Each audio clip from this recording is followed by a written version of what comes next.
ہم خداوند کی روشنی میں چلے، روشنی میں چلے۔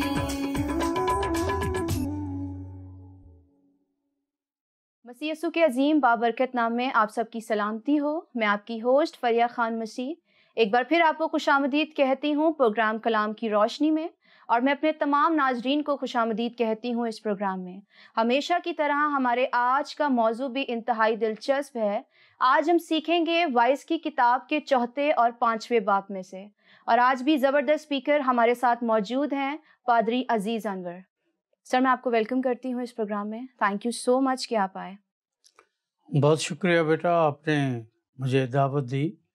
میں آپ کا اور آپ کے ادارے کا بہت شکر گزار ہوں کہ اس کتاب کے تعلق سے پاک کلام کی سچائیوں کو سیکھنے کا ہمیں موقع ملا ہے، اور ہم مل بیٹھ کر اس محفل میں خدا کے کلام کو سیکھ سکتے ہیں۔ خدا ان کا شکر ہے۔ سر، میرا آپ سے سوال ہے، وائس کی کتاب کے 4 باب میں سے 9 سے 12 آیات کے مطابق 2 ایک سے بہتر کیوں ہیں؟ اگر ہم دیکھیں وائس کی کتاب کے 4 باب کی 12 آیت میں، تو حضرت سلیمان اس 12 آیت کی آخری بند میں کہتے ہیں کہ تہری ڈوری جلد نہیں ٹوٹتی ہے۔ تو حضرت سلیمان اس سے ہمیں کیا سمجھانا اور سکھانا چاہتے ہیں؟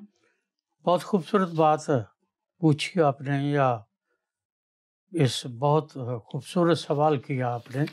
جی سر۔ لیکن اگر آپ 4 باب کی 7ویں آیت سے 12ویں آیت تک کو تھوڑا سا تجزیہ کر کے دیکھ لیں جی، تو اس میں سب سے پہلی بات یہ ہے کہ ان آیات میں 7ویں آیت سے 12ویں آیت تک سلیمان بادشاہ ایک اور مثال پیش کرتا ہے جس سے وہ ثابت کرتا ہے کہ یہ سب بطلان ہے۔ جی، پہلے دن سے میں نے آپ سے گزارش کی تھی کہ وہ قرارداد پیش کرتا ہے، اور وہ قرارداد یہ ہے کہ باطل ہے، سب کچھ باطل ہے۔ جی، جس کے لیے میں نے آپ سے عرض کیا تھا کہ باطل سے مراد جھوٹ نہیں ہے، جی، کہ یہ سب کچھ جھوٹ ہے۔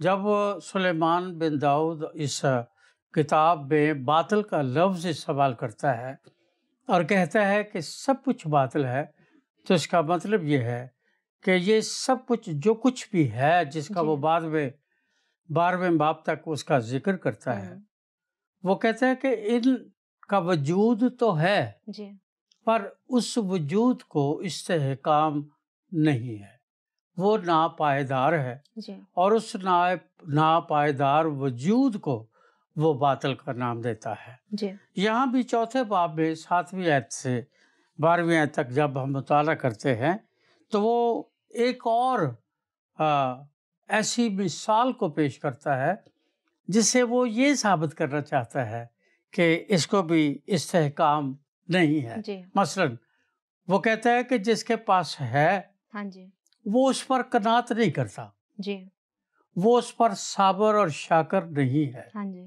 بلکہ وہ ہر وقت اس کو آگے بڑھانے اور جمع کرنے کی کوشش میں لگا رہتا ہے۔ جی، تو اس کے لیے وہ کہتا ہے کہ یہ سب باطل ہے۔ وجہ یہ ہے کہ وہ اس سے وقتی طور پر تو لطف اٹھا سکتا ہے، ہاں جی، خوش ہو سکتا ہے، اس سے وہ سکون حاصل کر سکتا ہے، لیکن اس کی وجہ کہ وہ سب کچھ حاصل کرنا چاہتا ہے خود غرضی بن جاتی ہے۔ ایسا ہی ہے، اور وہ کہتا ہے کہ خود غرضی کا علاج کوئی نہیں، ایسا ہی ہے، چونکہ خود غرضی کا علاج کوئی نہیں، اس لیے خدا نے کہا کہ انسان کا اکیلا رہنا اچھا نہیں۔ پیدائش کی کتاب 2 باب اور اس کی 18ویں آیت۔ ہاں جی، اور پھر اسی بطلان کو، اسی اس ناپائیداری کو بیان کرتا ہے، وہ کہتا ہے کہ وہ شادی شدہ جو زندگی ہے، جی، یا جو 2 نفوس کے درمیان یا لوگوں کے درمیان جو تعلق ہے، جو دوستی ہے، جو محبت ہے، ہاں جی، وہ اس کی حمایت کرتا ہے۔ اور حمایت کیا کرتا ہے کہ 1 سے 2 بہتر ہے، اور 1 سے 2 بہتر ہے جب وہ بیان کرتا ہے تو اس میں سب سے پہلے وہ یہ مثال دیتا ہے کہ دنیاوی کاموں میں ہمیں ایک دوسرے کی ضرورت ہے. ایسا ہی ہے. اب جب اس نے لکھا ہے دوسرے باب کی پیدائش میں 18ویں آیت میں، اس نے دیکھا کہ آدم کا اکیلا رہنا اچھا نہیں. ہاں جی. اور وہاں اس نے ایک بات کہی، خدا نے کہا میں اس کی مانند ایک دوسرا مددگار بناؤں گا. اب وہ مددگار جو ہے وہ لوگوں نے اس کو اتنا محدود کر دیا ہے، وہ صرف میاں بیوی تک اس کو محدود کر دیا ہے. اور اس کے اصلی معنی جو ہیں وہ جو بیبلیکل جو خدا کے کلام میں اس کے جو معنی ہیں وہ لوگوں کے ذہنوں سے محو ہو کر رہ گئے ہیں اور وہ اس کی سچائی کو نہیں جانتے. کیونکہ وہ مددگار سمجھتے ہیں جیسے کسی دکان پہ کوئی ہیلپر ہے، کسی چائے والے کھوکھے پہ کوئی ہیلپر ہے، اس طرح سے وہ اس ہیلپر کو، کسی بس میں کوئی ہیلپر ہے تو یہ کیا جی یہ مددگار ہے. یہ بالکل بائبل کے سچائی کے خلاف یہ اصول ہے جو لوگ سمجھتے اور بیان کرتے ہیں. یہ ایسا بالکل غلط ہے. بائبل کے مطابق مددگار کون ہے؟ اس کے بائبل میں جو لفظ استعمال کیا گیا ہے عبرانی کا وہ یہ ہے کہ فرض کیا میں کوئی کام کر رہا ہوں، میرے یہ دونوں ہاتھ بزی ہیں، اب میں ان دونوں ہاتھوں کے علاوہ میرے پاس تیسرا ہاتھ نہیں ہے. اب مجھے ان دو ہاتھوں میں سے اگر میں چھوڑتا ہوں تو میرا کام خراب ہو جائے گا، جو میں کر رہا ہوں وہ ادھورا رہ جائے گا. اب مجھے ایک تیسرے ہاتھ کی ضرورت ہے جو ان دو ہاتھوں کی مدد کرے گا. وہ جو مددگار ہے وہ تیسرا ہاتھ بائبل کے اس عبرانی کے لفظ کے مطابق مددگار ہے. یعنی جہاں ایک اکیلا محدود ہو جاتا ہے یا بے بس ہو جاتا ہے یا اکیلے کو تیسرے ہاتھ کی ضرورت پڑتی ہے تو وہاں جو ہاتھ اس کی مدد کرتا ہے وہ اس کا مددگار ہے، جس کو بائبل مقدس میں خدا کا بندہ سلیمان بن داؤد یہ کہتا ہے ایک سے دو بہتر ہے. جب ہم سلیمان کے اس زندگی کی سٹرگل کو، جد و جہد کو، اس کے کام کو دیکھتے ہیں تو وہ اس بات کو بیان کرتا ہے کہ دنیا میں بھی ہمارے جتنے کام ہیں، جو کچھ بھی ہم کرتے ہیں اس میں ہمیں ایک دوسرے کی ضرورت ہے. اور ایک دوسرے کی اگر مدد نہیں کرتا تو کام ادھورے رہ جاتے ہیں. میں اور آپ اس پروگرام میں ہیں، اگر میں آپ کی اور آپ میری مدد نہیں کریں اور ہمارے یہ بھائی ہماری مدد نہیں کریں تو یہ پروگرام نہیں ہو سکتا. اس لیے وہ کہتا ہے کہ اکیلا جو ہے وہ ٹھیک نہیں ہے کیونکہ ایک سے دو بہتر ہے. اس کے ساتھ دراصل وہ کہنا کیا چاہتا ہے، یہ وہ اگزامپلس ہیں جو دنیا میں ہیں، اس کے ساتھ وہ کہنا کیا چاہتا ہے. تو سلیمان بادشاہ نے اپنی زندگی میں خدا سے حکمت کو مانگا اور خدا نے اسے حکمت بھی دی، شہنشاہیت بھی دی. ویسا شہنشاہ نہ کبھی ہوا ہے نہ اس کے بعد کبھی ہوگا. پر اس نے زندگی میں اپنے ان تجربات کو سامنے رکھتے ہوئے 400 بیویاں اور 600 ہربے بیاہ لایا. وہ اب اس کا جو محل تھا یا اس کے جو محلات تھے وہ بتوں سے بھر گئے، وہ جادوگروں سے بھر گئے، وہ پیروں فقیروں سے بھر گئے.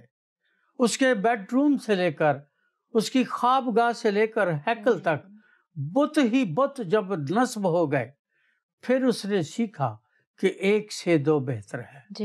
یعنی وہ جن کو بھی بیاہ کر لایا تھا ان میں کوئی ایک خاتون ایسی نہیں تھی جو اس کے ساتھ دعا میں کھڑی ہو سکتی، اس کے ساتھ دعا میں بیٹھ سکتی، اس کے لیے روزہ رکھ سکتی، اس کے لیے خدا سے مانگ سکتی. وہ تخت پر بیٹھ کر عدالت کرتا اور وہ گھر میں بیٹھ کر یا اس کے پیچھے بیٹھ کر دعا کرتی اور خدا سے اس کے لیے حکمت مانگتی. اس لیے دراصل وہ دنیاوی باتوں کو سے شروع کر کے الہی باتوں تک آ جاتا ہے، یعنی جسمانیت سے روحانی تک آ جاتا ہے. اور روحانی میں بھی وہ کہتا ہے کہ ایک سے دو بہتر ہے تاکہ ہم مل کر ایک دوسرے کی روحانیت میں، دعا میں، پاک کلام کو پڑھنے میں، پاک کلام کو سمجھنے میں، سیکھنے میں ہم ایک دوسرے کے مددگار ہو سکے. یعنی روحانی جنگ بھی ہم لڑنا چاہتے ہیں تو ہمیں دوسرے ہاتھ کی، دوسرے مددگار کی، دوسرے دوست کی، دوسرے خادم کی، دوسرے دعا گو شخص کی ہمیں ضرورت ہے. اور اس کا وہ کہتا ہے ایک سے دو متفق ہے. اور اسی طرح اسی کا وہ کہتا ہے کہ جب دو آپس میں متفق ہوتے ہیں، اناجیل میں لکھا ہے، مسیح یسوع نے خود کہا جب دو زمین پر کسی ایک بات پر متفق ہو جاتے ہیں تو وہ بات آسمان پر ایک اصول یا پرنسپیلٹی بن جاتی ہے. ایک سے دو بہتر ہیں کیونکہ وہ دونوں جب ایک بات پر متفق ہو جاتے ہیں، اور جب متفق ہو جاتے ہیں اور آسمان پر خدا جو ہے وہ ان کی سن لیتا ہے، تو پھر یہ دو جو ہے یہ تین ڈوریاں بن جاتی ہیں. یہ تین ڈوریاں بن جاتی ہیں. چونکہ تین ڈوریاں بن جاتی ہیں تو اس میں دو ایماندار اور خدا یا مسیح یسوع، یہ تین مل کر ایک تہری ڈوری بنتی ہے. اور پھر اس تہری ڈوری کو کوئی نہیں توڑ سکتا. ایسا ہی ہے. پھر بائبل بھری پڑی ہے، نیا عہد نامہ بھرا پڑا ہے. جب لوگوں نے اس تہری ڈوری کو، یعنی ایماندار کو، اس کے ایمان کو اور مسیح یسوع کو ان کی زندگی سے جب خارج کرنے یا انہیں موت کے گھاٹ اتارنے کی کوشش کی اور کہا خداوند کا انکار کرو، تو وہ تہری ڈوری نہیں ٹوٹی. سمرنا کی کلیسیا کی خوبی یہی تھی. سمرنا کی کلیسیا کو کہتا ہے میں تیری مصیبت کو جانتا ہوں. مصیبت کے لیے جو لفظ ہے وہاں پر وہ اس کا مطلب یہ ہے کہ سمرنا میں ایمانداروں کو ایک پتھر نیچے رکھ کے اس کے اوپر ایماندار کو رکھ کے اس کے اوپر دوسرا پتھر اونچائی سے پھینک دیا جاتا تھا اور وہ اس کو کچل ڈالتا تھا. اس کو وہ مصیبت کہتا ہے. اور اس کچلے جانے کے تجربے کو خداوند جانتا ہے. یسایہ 53 باب کی 4 آیت میں لکھا ہے کہ وہ ہماری خطاؤں کے باعث کچلا گیا. ہم نئے عہد نامہ میں پڑھتے ہیں کہ جب شاعر بانی کی رسم کو یا سیکرامنٹ کو خداوند نے قائم کیا تو لکھا ہے وہ گیت گا کر گتسمنی باغ کو گئے. گتسمنی یونانی زبان کا لفظ ہے. اس کا مطلب ہے کولو. اور کولو سے جب بھی لوگ کوئی بھی آئل اکٹھا کرتے ہیں تو جو چیز ڈالتے ہیں وہ پہلے کچل دی جاتی ہے. اور جب کچل دی جاتی ہے تو پھر اس کا آئل یا اس کا سات یا اس کا رس نکلتا ہے. اور یہی یسوع کے ساتھ گتسمنی باغ میں تھا کہ وہاں لکھا ہے اس کا پسینہ گویا خون کی بڑی بڑی بوندیں بن کر گر رہا تھا. وہ کچلا جا رہا تھا. سمرنا کی کلیسیا اس سے گزری، ایماندار اس سے گزرے. لیکن اگر وہ ایماندار جو ہیں وہ تہری ڈوری میں بندھے ہوئے ہیں تو پھر تہری ڈوری نہیں ٹوٹتی. اور پھر سمرنا کو خداوند نے کہا میں تیری مصیبت، تیری غربت، تیری لان تان کو جانتا ہوں، پر جو آخر دم تک برداشت کرے گا زندگی کا تاج پائے گا. پھر ایک اور بات اس نے زندگی میں سیکھی اس تہری ڈوری کے اعتبار سے. زبور 127 آپ نے اگر کبھی پڑھا ہو، اس کا آغاز اس طرح سے ہوتا ہے اگر خداوند ہی گھر نہ بنائے تو بنانے والوں کی محنت اب سے. 1005 گیت لکھے سلیمان بادشاہ نے، پر زبوروں کی کتاب میں اس کے صرف 2 زبور ہے. رہے گا نام سدا تیکر مسیدہ، زبور 72 اور زبور 127. اس نے 127 زبور جب لکھا تو یہ بھی اسی تہری ڈوری کے حساب سے لکھا. اس نے ایکسپیرنس کیا، اس نے تجربہ کیا کہ وہ شہزادیاں، وہ بادشاہتیں، وہ ملک، وہ سب اس کے زیر نگیں ہو گئے، لیکن گھر نہیں بن سکا.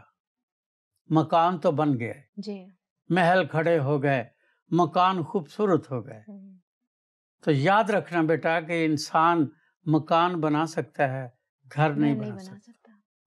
گھر صرف خدا بناتا ہے، اور جب خدا گھر بناتا ہے تو پھر وہاں تہری ڈوری ہوگی تو گھر بنے گا، اگر تہری ڈوری نہیں ہوگی تو گھر نہیں بنے گا۔ کسی شخص نے کہا ہے کہ میرے خدا مجھے اتنا تو معتبر کر دے، میرے خدا مجھے اتنا تو معتبر کر دے کہ میرے مکان کو میرا گھر کر دے۔ مکان تو روز بنتے ہیں، تاج محل مکان ہے، گھر نہیں ہے۔ دنیا میں جتنے بڑے بڑے ٹاورز، بڑے بڑے بلڈنگ، بڑے بڑے محل ہیں، وہ مکان ہیں۔ وائٹ ہاؤس مکان ہے، وہ گھر نہیں ہے، کیونکہ گھر خدا بناتا ہے۔ اور جب ہم بائبل کے مطابق یا زبور 127 کے مطابق، یا جب ہم سلیمان بادشاہ کے اس تخیل، اس تصور، اس آرکیٹیکٹ کے مطابق گھر کی بات کرتے ہیں، تو گھر کی 3 ڈوریاں ہیں۔ نمبر 1، خدا پرست شوہر یا خدا پرست باپ، خدا پرست بیوی یا خدا پرست ماں، اور تیسرا ہے فرمانبردار اولاد۔ یہ جو مثلث ہے، ٹرائنگل ہے، یہ تیری ڈوری ہے، لیکن قائم کس میں ہے؟ خدا میں۔ سلیمان نے اپنی زندگی میں اس کا ایکسپیرئنس کیا، چونکہ اس نے اس کا تجربہ کیا، اس لیے وہ کہتا ہے اگر خدا گھر نہ بنائے تو بنانے والے مکان تو بنا سکتے ہیں، وہاں بچے بھی ہو سکتے ہیں، بیوی بھی ہو سکتی ہے، رشتہ دار بھی ہو سکتے ہیں، بہنیں بھی، سب کچھ بہت بڑا گھر بھی ہو سکتا ہے، بہت بڑی بلڈنگ بھی ہو سکتی ہے، بہت سارے لوگوں کی تعداد بھی اس میں ہو سکتی ہے، پر اگر اس کی بنیاد خداوند خدا اور اس کا فضل اور اس کی بناوٹ نہیں ہے تو وہ گھر نہیں، مکان ہے۔ اس لیے وہ کہتا ہے کہ تہری ڈوری نہیں ٹوٹتی۔ سر آئی ریئلی اپریشیٹ، آپ نے بہت ہی اچھے طریقے سے بیان کیا کہ کیوں 1 سے 2 بہتر ہیں۔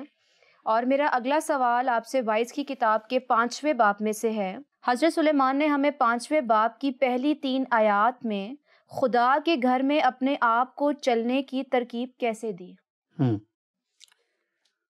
بہت شکریہ بیٹا، آپ نے بہت اچھا سوال کیا ہے۔ جی سر۔ دنیا میں نے آپ سے اس دن بھی عرض کیا تھا کہ 60% لوگ ہیں جو اپنے آپ کو مذہبی کہتے ہیں۔ ایسا ہی ہے۔ وہ ارسپیکٹولی کہ وہ کس مذہب سے ہیں، ہاں جی، اس کی کوئی بات نہیں۔ ان کا عقیدہ کیا ہے، نظریہ کیا ہے، طریقہ عبادت کیا ہے، سیکرامنٹس کیا ہے، اس کی کوئی بات نہیں، کیونکہ ہر کوئی اپنے اپنے طریقہ عبادت کو یا اپنی اسپرچویلٹی کو یا اپنی سیکرامنٹس کو سب سے دوسروں سے بہتر اور اعلیٰ سمجھتا ہے۔ ہاں جی۔ لیکن جب ہم بائبل مقدس کا یا سلیمان بن داؤد کے 5ویں باب کی پہلی آیت کا ہی مطالعہ کرتے ہیں تو وہاں بڑی صفائی سے وہ بیان کرتا ہے کہ جب تو خدا کے گھر کو جاتا ہے تو سنجیدگی سے قدم رکھ، کیونکہ شنوا ہونے کے لیے جانا احمقوں کے ذبیح گزارنے سے بہتر ہے، کیونکہ وہ نہیں جانتے کہ کیا کرتے ہیں۔ اور ہم نے پچھلے ایپیسوڈ میں اسی عبادت کے بارے سیکھا تھا کہ بیسیکلی خدا کے کلام کے مطابق ہم عبادت کسے کہتے ہیں اور خدا کسی عبادت کو معقول عبادت کہتا ہے۔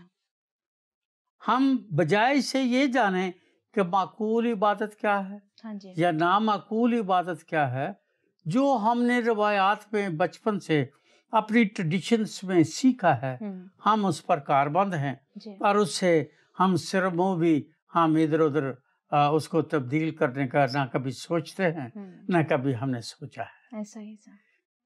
لیکن بائبل کچھ اور کہتی ہے۔ بائبل کہتی ہے کہ جب تو خدا کے گھر جاتا ہے سنجیدگی سے قدم رکھ۔ سب سے پہلی بات یہ ہے کہ وہ اس کو کہتا ہے کہ اپنے بدن کو نظر کر دے، اس کی نظر کی قربانی دے دے، اور اس نظر کی قربانی کے بارے خداوند کے پاک کلام میں سے سیکھا کہ اس کا مطلب کیا ہے۔ جی۔ پھر اس نے کہا کہ شنوا ہونے کے لیے جانا جو ہے وہ ضروری ہے۔ اس کا یہ مطلب نہیں کہ ہم جب خدا کے گھر جائیں تو ہمارا رویہ سنجیدہ نہ ہو۔ جی۔ سنجیدہ رویہ عبادت کا آغاز ہے۔ جی۔ دو بندے ہیں بائبل مقدس میں، خدا کے خادم جن کو خداوند خدا نے جب ان سے ملاقات کی، بات کی، تو ان کو کہا کہ اپنے پاؤں سے جوتی اتار دے۔ جی۔ جس جگہ تو کھڑا ہے وہ جگہ پاک ہے۔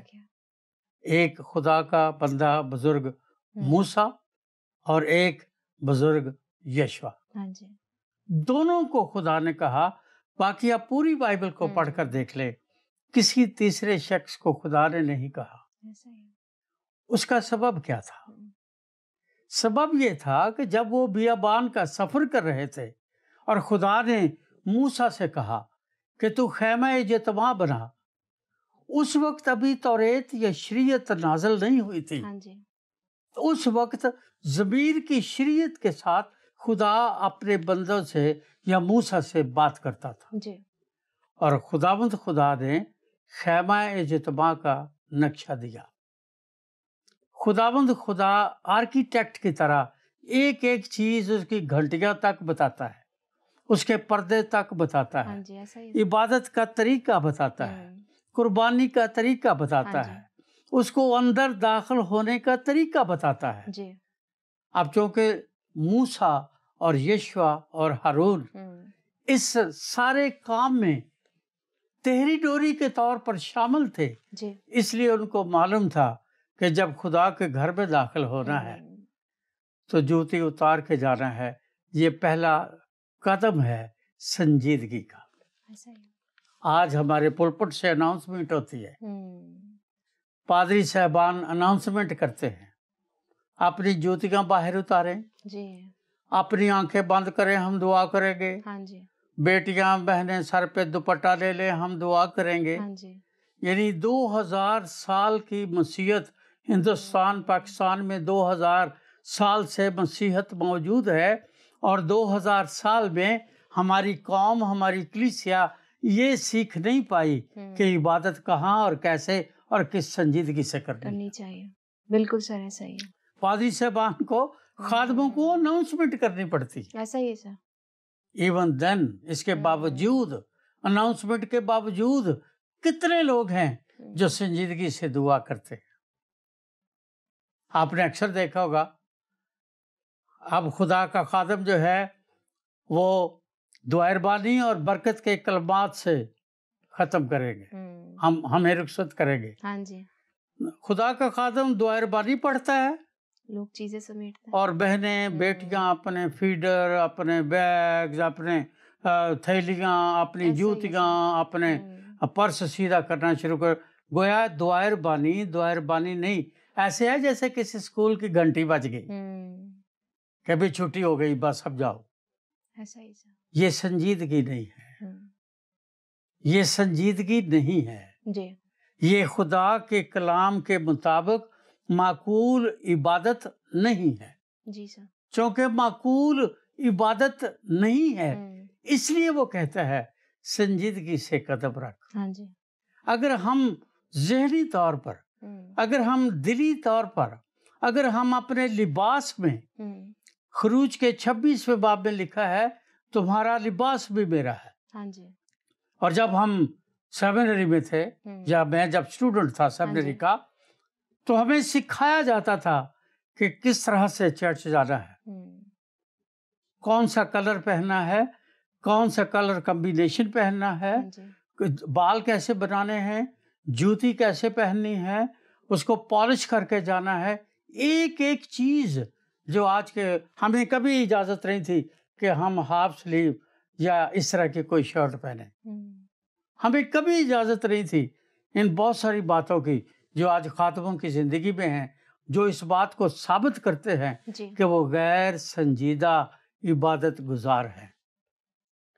جو سنجیدہ ہیں ان کے لیے وہ کہتا ہے، انہیں تاکید کرتا ہے کہ وہ ان مذہبی رسومات کو بیکار نہ سمجھے. آج شاعر بانی ہے، کتنے لوگ ہیں جو گھر سے، حالانکہ بتایا جاتا ہے کہ اگلے اتوار شاعر بانی ہوگی، کتنے لوگ ہیں جو گھر سے تیار ہو کر آتے ہیں کہ آج شاعر بانی کے لیے جانا ہے.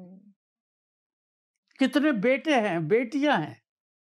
اب یہ تو کوئی طریقہ نہیں ہے کہ جناب اس کے سارے جو اجزاء ہیں وہ تیار کر کے رکھ دیے جائیں اور لوگ باری باری سے بڑا سنجیدہ بن کر آئیں اور لیں اور جا کر بیٹھے اور باقی پیچھے بیٹھے لوگ باتیں کرتے رہیں.